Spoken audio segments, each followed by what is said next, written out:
An accident made me the assistant to a famous alpha celebrity. But it only took one heat cycle for me to go from assistant to his bedmate. Now here's the real problem. If a beta gets pregnant, which doctor do they see? 1. Back when I first met Frank at the train station, I was holding up a sign, job hunting. Suddenly, a strong rose scent wafted over from behind me. I frowned. Whose alpha has such uncontrollable pheromones? Then, in the blink of an eye, an alpha wearing a mask, only his sharp brows and eyes visible, grabbed my hand and pulled me toward the station exit. My dad had warned me never to follow strangers. But this alpha was way too good-looking. I couldn't resist. We stopped beside a car. He pulled down his mask, revealing a sculpted jawline and a perfectly straight nose. I stared, totally dazed. The alpha gave me a quick once-over, narrowed his eyes, and asked, "What's your name?" I wiped my mouth and answered honestly. "My name's Edward," then added, "I'm a beta." His scent grew stronger. He frowned, clearly annoyed. A stranger grabs you and you just follow? Looking at his face, I couldn't bring myself to look away. I mumbled, "You're so good-looking.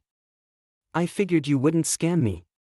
The alpha stared at me for a long while, then suddenly smiled and patted my shoulder. "I like you. You're here to find a job, right? Be my assistant." I didn't really understand what being an assistant meant. But staring into his clear eyes, I nodded dumbly. Then he took the "looking for work" sign from my hand and tossed it. 2. The alpha's name was Frank, a surprisingly artsy name. Using the brand new phone he gave me, I found out Frank was a huge celebrity. That night, I binged a ton of videos online. Here's the conclusion I came to. Frank had a bad temper, but he was so good-looking that fans totally adored him. It also made me realize something important. Camera distortion is real. Photos and videos online didn't even capture half of how gorgeous Frank was in person. He brought me back to his giant mansion, patted his chest, and told me to treat it like my own home. The mansion was surrounded by fields of roses. It was peak blooming season, and just sticking my head out the window filled my nose with floral sweetness. I sniffed. No trace of Frank's pheromones in the air. 3. The next day, Frank took me to set. He was playing a seductive opera singer. His eyes were lined in a soft pink. And he looked exactly like the dancers I used to watch on the Spring Festival Gala as a kid. I stared, completely mesmerized. Then in the next second, Frank's face dropped. He stormed over, brows furrowed in anger. "I told you to make me floral tea, what is this?" He cautiously took a sip of the dark liquid in the disposable cup. Then his face turned green and he spat it out. "What is this disgusting stuff?" I looked at him, embarrassed, and mumbled, "Some good-looking Omega in the lounge gave it to me. He said you liked it." Frank's expression turned cold, like he remembered something unpleasant.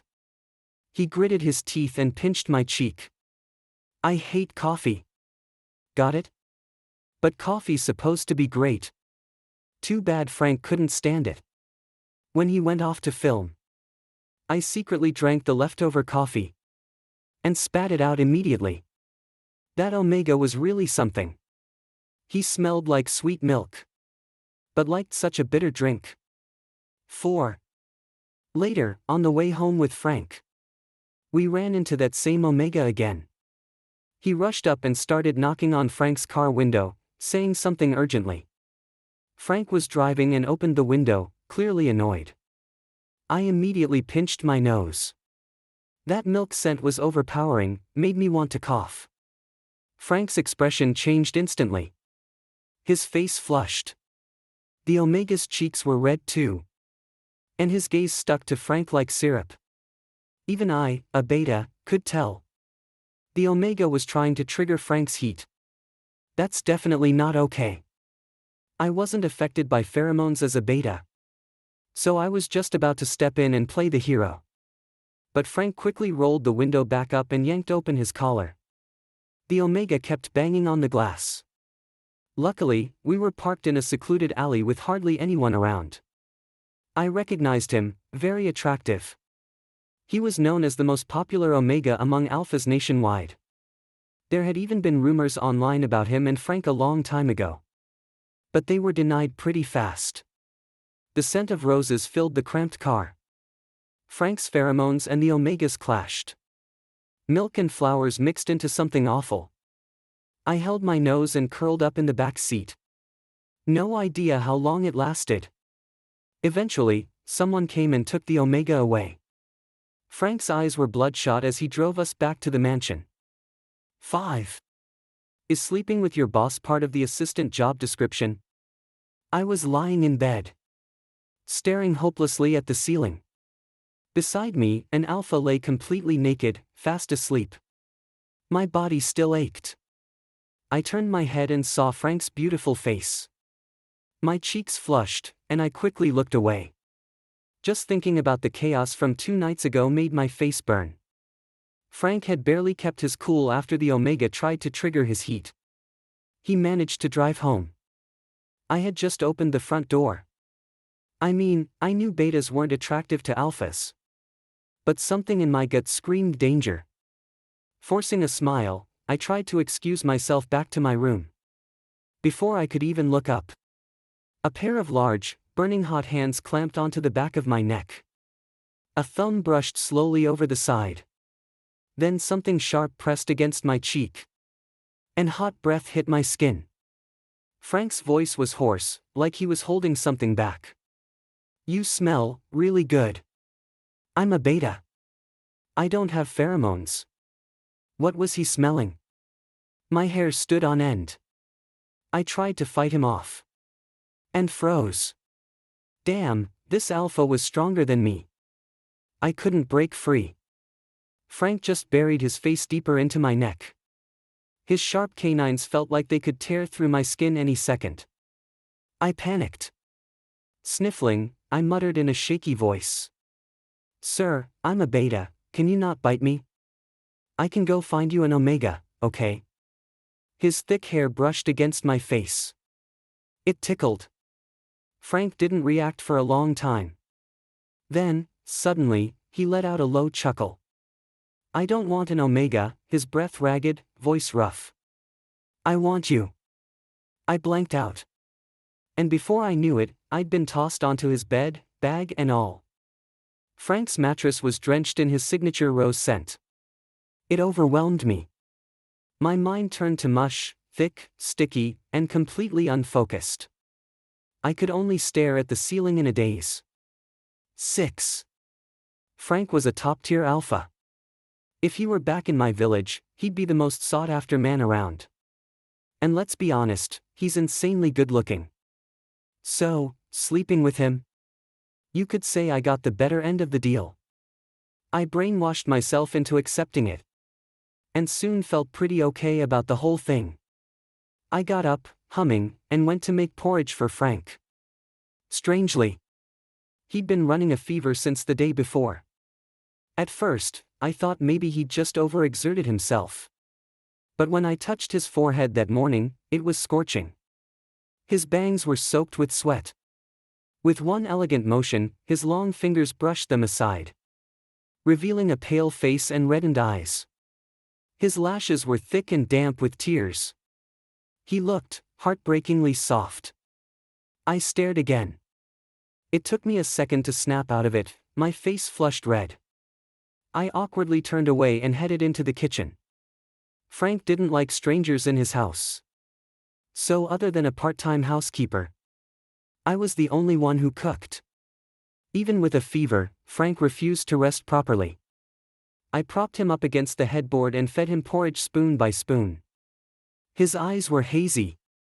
And without his usual coldness, he seemed gentler, more vulnerable. He quietly opened his mouth when I offered the spoon, chewing obediently. Then his hand fumbled across the bed, reaching for me. Back in my village, I was pretty fit. Plenty of little Omegas used to sneak glances at me when I worked the fields. Frank's hand wandered over my chest. I puffed up a bit, quietly proud. A faint smile flashed through his eyes. But it disappeared just as fast. 7. I'm a beta, which means I can't be marked. But that didn't stop Frank from biting the back of my neck, over and over. The next day, I winced while applying ointment. It hurt like hell. Frank brought me to a party. I just threw on a high-neck sweater to cover up the mess. The event was apparently hosted by Frank's father. I had no idea what it was actually for. All I knew was, Frank didn't look thrilled about it. When he entered the venue, he strutted in like a peacock, bold and flashy. I followed closely behind him, step by step. A few people shot me confused looks. I thought they were just shocked at Frank's peacocking. But then, barely a minute after his dad pulled him away, a group of well-dressed Omegas surrounded me. The one in front looked especially excited. He pointed at me, face flushed with fury. "You disgusting beta, how dare you crawl into his bed? You reek of his pheromones. Have you no shame?" I was floored. Even the sexist stuff we'd already outlawed in our village was being spewed by this spoiled Omega. I couldn't help but talk back. What's wrong with being a beta? Betas can be great too. Don't be so prejudiced. The Omega's face turned pale. He stared wide-eyed, hands trembling, like he might faint. The others looked between us. Then shut their mouths, saying nothing. From his name tag, I saw his name was Gary. His scent? Sickly sweet milk tea. Gary's eyes welled with tears. Suddenly, he grabbed my arm and dragged me into a corner. He lifted his chin and said arrogantly, "What's your relationship with him? Why do you smell like his pheromones? Do you even know who I am?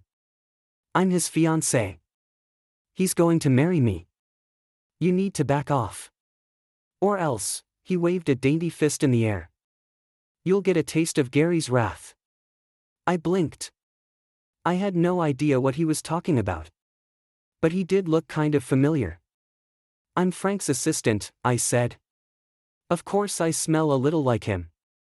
Isn't that normal?" Gary's face froze for a moment. He frowned, eyeing me suspiciously. "Assistant? Then why do you reek of him?" "No assistant smells that strong," he said, plugging his nose. "You stink. Stay away from me." "Okay then." A personal assistant who also handled his boss's physical needs. Guess that made me a very dedicated employee. I shut my mouth. Gary looked a little more satisfied. He narrowed his eyes, scanned me up and down. Then suddenly smiled and grabbed my arm. His milk tea scent got stronger. I took a deep breath. It really was familiar. He leaned in and whispered, "Since you're his assistant, you must know his favorite food, right? I want to cook something for him, boost my points a little." His attitude flipped so fast I was speechless. "Frank?" I blinked. "I'm not sure." I was being honest. Whatever I made, he ate. Except that one time with the coffee. I hadn't found anything he didn't like yet. Gary let go of my arm and pouted. "You're lying. You're totally sleeping with him." "I'm telling his dad." I panicked and blurted out, "Rose pastries." Gary lit up like he'd won the lottery and ran off. When I turned around, I saw Frank standing there, face like thunder. He was wearing a suit, hair slicked back. His forehead smooth, brows sharp. I gave him a sheepish smile. But before I could speak, he grabbed my hand and dragged me straight into the villa. 8. With a stumble, I landed on a soft, oversized bed. Frank yanked off his tie, looking pissed. "Why were you standing so close to that Omega? You're covered in someone else's pheromones." I pushed myself up from the mattress, dazed. Tried to explain. But Frank took my silence as an admission. He snapped. Ripped open his collar. His expensive, custom shirt tore apart. Buttons popped and clattered to the floor. His pale, sculpted chest and defined abs were suddenly on full display. Even though I'd seen it not long ago, I still found myself staring. Until that solid wall of muscle lunged at me. I snapped out of it. Launched myself backward, rolled off the bed. Hit the floor. Scrambling up in a panic, I blurted, "Boss, this isn't right." Frank's head shot out from under the blanket. He glared at me like I owed him money. His voice gritted through clenched teeth. "What do you mean?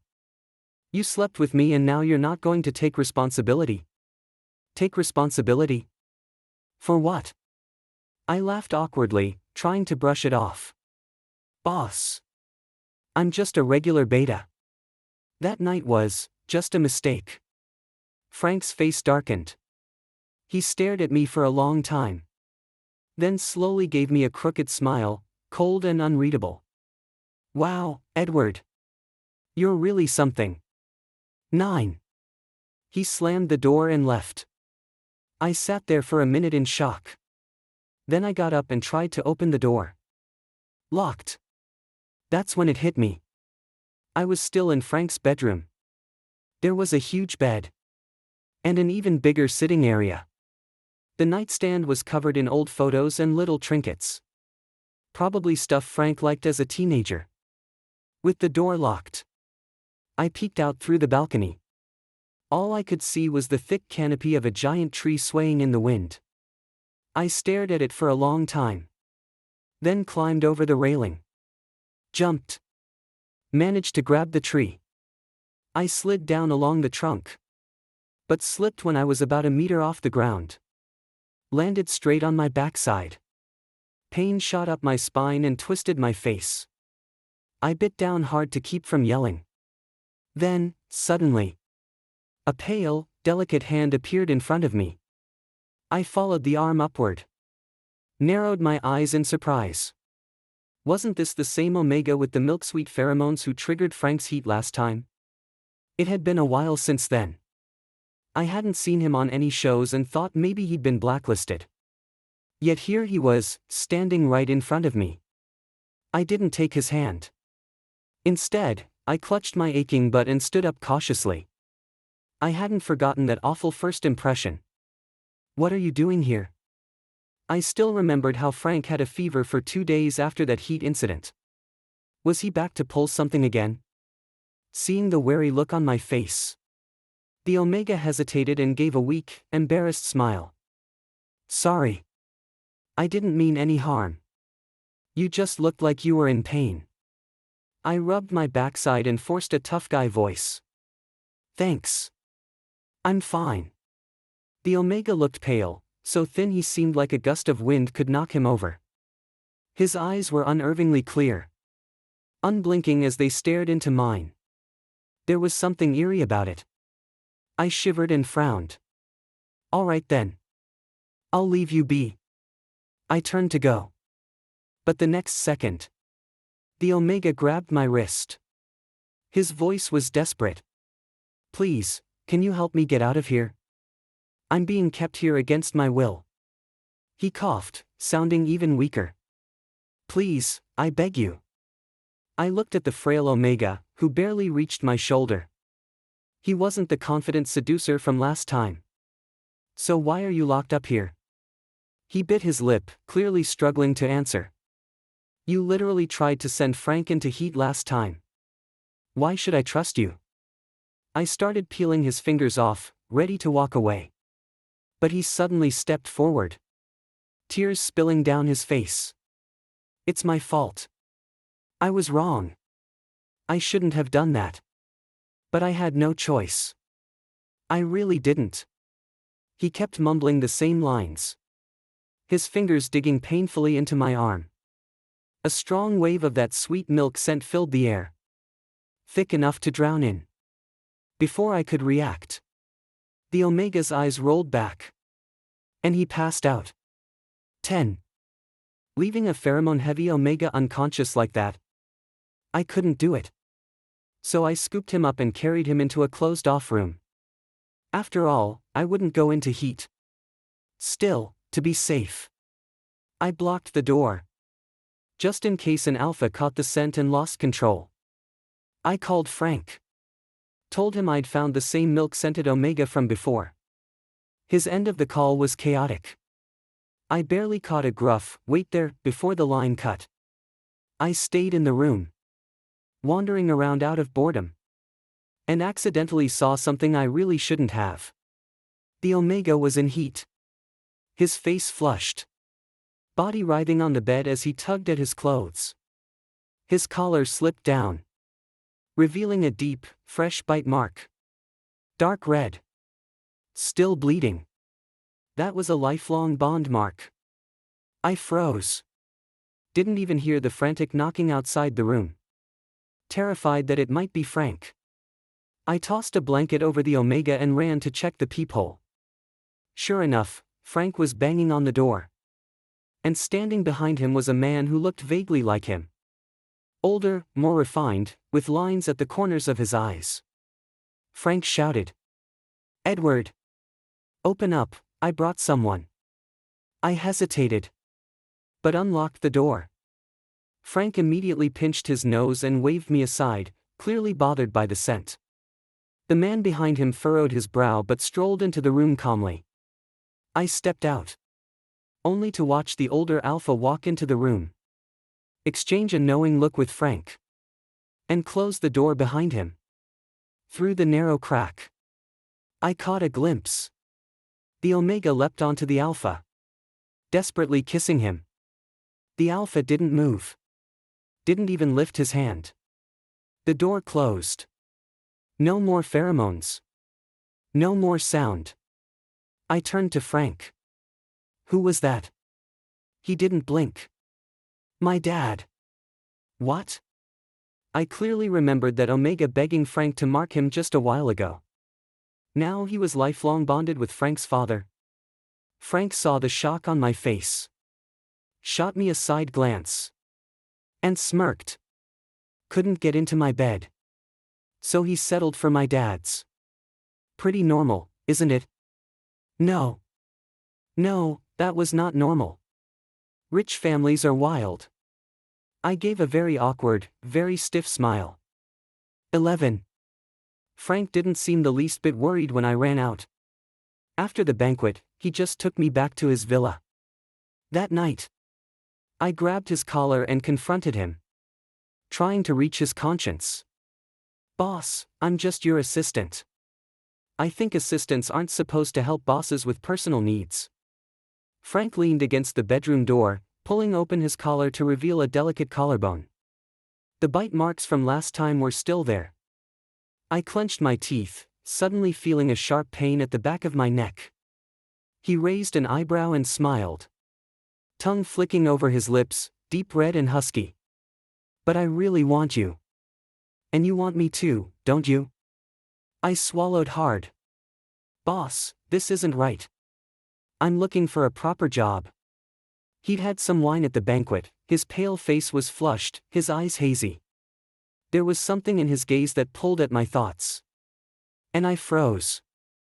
My Adam's apple bobbed nervously. The bedroom light was on, but the living room was dark. Frank stood at the edge of light and shadow, his cheek half swallowed by the darkness. My shirt had already lost 2 buttons. I tugged at the collar, trying to hold myself together, lifting my chin to keep some dignity. I tried to save the situation. "Boss, I think." But before I could finish, Frank's tall frame loomed over me. The heavy scent of roses engulfed me instantly. 12. Frank was handsome and rich. When his peach blossom eyes looked at me, it almost seemed like he truly loved me. But my dad had warned me. There isn't a single good alpha in the city. Frank's family was wealthy. His dad never wanted him to be a big star. He kept trying to sabotage him. Frank always managed to pull through. But then his dad's attention got stolen by that milk-scented Omega. He gave up on Frank. Just coldly ordered Frank to quit the entertainment business by age 25. And come home to inherit the family business. Frank was only 23 now. He had 2 years left. Recently, a show Frank starred in, blew up. Everywhere online was his clips and marketing. I secretly watched at home, clutching my phone. 9 out of 10 videos were of Frank's character. I drooled a little. Frank shuffled past in slippers and pajamas, holding a cup of flower tea. He stopped when he saw my phone, bent down, and snatched it away. Why watch the phone when I'm right here? I stared at his beautiful face, so close I could see every detail. My throat tightened. And I swallowed. My eyelashes fluttered as I smiled. I reached out to stroke his face, my thumb tracing his jawline. "You're really handsome." Frank snorted, pressed his nose to mine, and slowly rubbed against me. His breath was hot. It was unbelievable. Frank liked my body. This thin, plain beta body of mine. He was on vacation these past few days. Almost all our time was wasted in bed. The marks on the back of my neck hadn't healed. New bites covered the old ones. It used to hurt. But now it felt like a sweet burden. After hours of passion, my body seemed soaked in rose fragrance. Even my bones smelled of it. I was a beta, pheromones could only linger on me for 3 days. That was when my scent was strongest. Frank buried his face in my neck, breathing deeply, lost in the moment. His long lashes brushed against my sensitive skin. And I shivered. Tilting my head, I rested my cheek against his hair. 13. With Frank's rising fame, his past romances were dragged back out. Most attention went to the milk-scented Omega. Once his rumored boyfriend, now his stepmother. Frank hadn't been acting much lately. He preferred to stay in the villa. He'd found a new hobby, cooking. A beginner, his food was often bad. Too salty, or he'd confuse sugar for salt. I frowned but smiled and said it was delicious anyway. Frank was even happier. Leaned over, and kissed me. His words were sticky between his lips. "I really like you, Edward." I squinted, staring at his smooth, pale skin. Momentarily dazed. Beauty was dangerous. I hadn't thought about why I came to the city in a long time. My dad was the most handsome beta in 10 villages. My mom was a city lady beta. When my dad worked in the city, he fell in love with her at first sight. But my mom's family refused, insisting she marry a rich man. My mom loved my dad, and she was pregnant at the time. So she ran away with him back to the village. But she died giving birth to me. I was originally an Omega. But after an accident, my glands were pierced and untreated. They shriveled. Lacking pheromones for so long, my reproductive system shrank too. I became just an ordinary beta. I grew up in the village. Sometimes when my dad drank, he'd get drunk and touch my face, sighing, muttering who I looked like. But I felt I didn't look like anyone special. Just a plain beta. When I decided to move to the city to work, my dad didn't agree. He raised a thick stick to hit me. I stood firm and lifted my chin, telling him I wanted to earn money to support him. Marry a beta wife, have a beta son, and give him a hard time. His hand holding the stick never dropped. I opened my eyes again, and saw a hot tear roll down his cheek. After a long pause, he patted my shoulder. "Go then. If you want to go, go. You've never even seen them." "Who were they?" My dad didn't say. But I think I know. They must be my mom's family. 14. Frank rarely spared my taste buds these days. Today he actually went to work. I was bored at the villa, so I started clearing some land outside. The sun hung high overhead. I wiped sweat from my forehead. I sniffed the air. Milk tea scent. I looked up and locked eyes with Gary beyond the fence. Inside the living room, Gary sat on the sofa, legs crossed, chin raised, full of arrogance. So, you're together with him now? I stayed silent. Last time, I called myself just his assistant. But now, I couldn't even say those words out loud anymore. Silence is consent. Gary frowned. Is this right? You're just an ordinary beta. He's a top alpha. Do you think you're a good match? I looked at his handsome face and shook my head. Gary, love isn't about matching.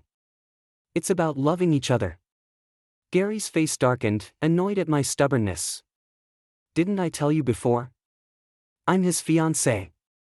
He's going to marry me and have kids. What use is it for you to be with him now? He's the only heir. He'll need an heir, and you're just a normal beta. Can you have kids? He looked me up and down, pinching his nose in disgust. Look at those muscles, no idea why he's interested in you. Love doesn't care about gender, I said. Gary laughed like I'd just told a joke. I didn't get it. Tilted my head, puzzled. When he finished laughing, his expression turned cold. Raising an eyebrow, he said, Has anyone told you, you kind of look like a celebrity? I honestly shook my head. Gary sneered. You look a lot like James. James was that milk-scented Omega. I thought long about James' face and came to a conclusion. You must be mistaken. We don't look alike at all. Gary choked on his words. He hissed. James is Frank's unreachable white moon, you're just a dumb substitute. You think Frank really likes a beta like you? Hearing that, I remembered the rumors about James and Frank online. The news said they grew up together as childhood friends. When they were kids, Frank and James were kidnapped. The kidnappers, after getting money, abandoned them in a forest. James, despite having a brain injury, helped Frank escape. That's why. The industry whispered for a long time. James was Frank's unattainable true love. I blinked. Looked into Gary's eyes. Evidence. Gary was stunned, looking at me in disbelief. At this point, you still want evidence? After a while, Gary gave up and said, James can't have kids. The family gave up on him. John would never agree to Frank marrying an infertile Omega, so all the engagements were switched to me. Frank is still young. John controls everything about him. James lost his backing and abandoned Frank, following a big industry boss. Frank didn't give up on him, but he was lost and depressed for 2 years before recovering. What can you compete with James on? Or rather, how do you think you and Frank can last? His barrage of words made my head spin. I couldn't respond immediately. Gary spat and saw I didn't react. He sneered, stood up. In a little while, Frank will quit the entertainment industry and marry me. John won't allow him to have a beta lover. You'd better get used to it. With that, he turned and left. 15. A flood of information left me dazed. I instinctively grabbed my phone and called Frank. No answer. Then Gary sent me a bunch of photos. Young Frank smiling. Next to a pale little boy with round eyes, looking like James. My fingers trembled as restless thoughts tangled in my mind. I saved the photos one by one. Just as I was about to calm down and confront Frank in person, my dad called me back to the countryside. He said he was feeling unwell and wanted me to take him to see a doctor. I rushed back anxiously. But my dad sat silently outside the yard, smoking a pipe. Puff, puff, he inhaled, then exhaled a smoky ring. His expression blurred in the haze. My luggage bag fell to the ground, and I froze. 16. My dad smashed my phone and locked me in my room. He sat on the doorstep, the clink of a wine glass in his hand. I pounded on the door desperately. The old wood creaked painfully. Behind me, my dad's bent back pressed against the wall. My heart felt like it was tearing apart. Agonizing. Yet my dad kept ranting coldly. I'm not forcing you, but you really don't fit in. You need to be realistic. Look at you, Just an ordinary beta. How could you ever belong in a rich family like that? Beta. Beta. Beta. Just an ordinary beta again. Since I can remember. I've heard my dad sighs, heavier each time. He always looked at me with regret. Originally an omega. How did I become a beta? Betas were the most common type. No heat, very low fertility. Just normal people. I thought. If I were an omega, would my dad be less disappointed? But no matter how many times I imagined it. 100, 1,000 times. I was still a beta. Just an ordinary beta. 17. My dad locked me up for 3 days. During that time, I barely drank water. Ate nothing. On the 4th day, I knelt at the door and begged my dad. He finally let me out. The first thing I did was shove 2 big steamed buns into my mouth.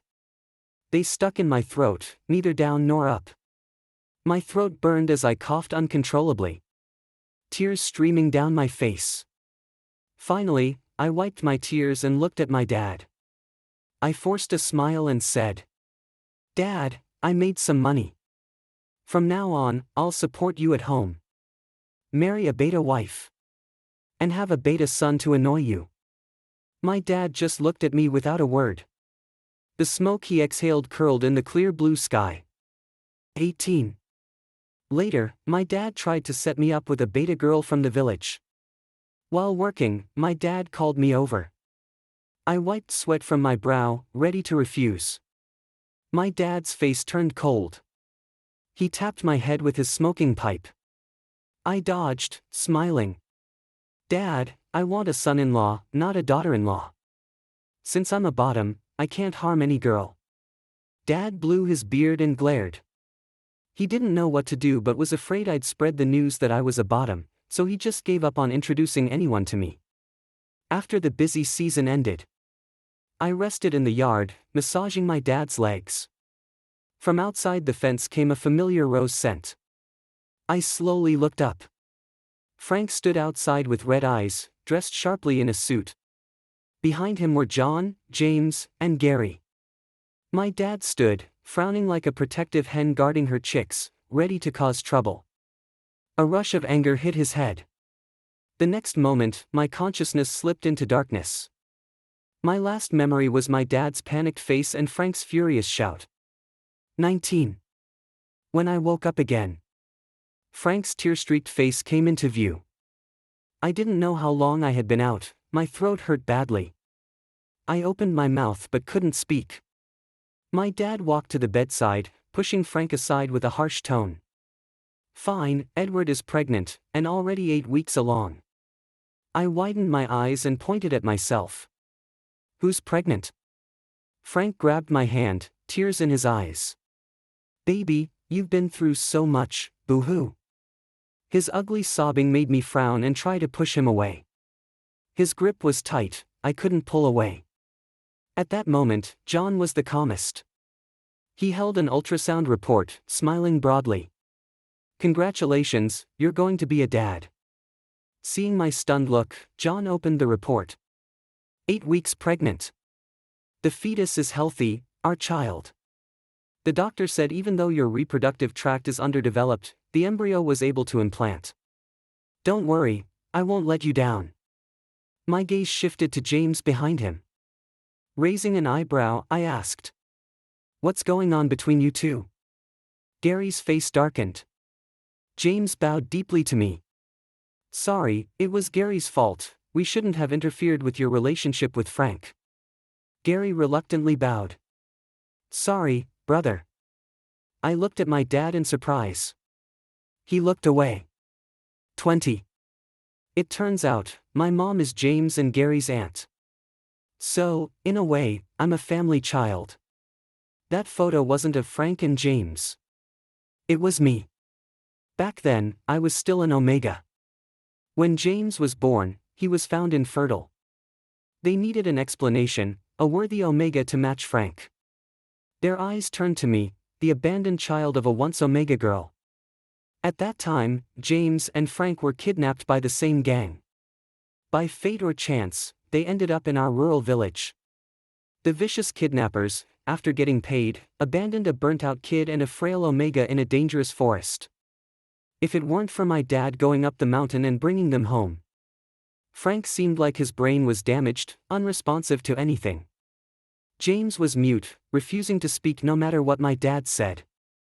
There was no choice, my dad raised them both at home. I had no playmates, so having two kids around was a joy. James was quiet, I preferred playing with the silly, goofy Frank, like teasing monkeys. That's when that photo was taken, Frank holding me close until they were taken away. 21. My dad didn't want to give me to their family. They sent two thugs to take me back to the city. At that time, I was playing in the small forest on the mountain with Frank. Someone tried to grab me. I thought it was a game, until the man with a buzz cut grabbed my hair and pulled me toward a motorcycle. That's when I realized they were coming for me. Frank bit the buzz cut man.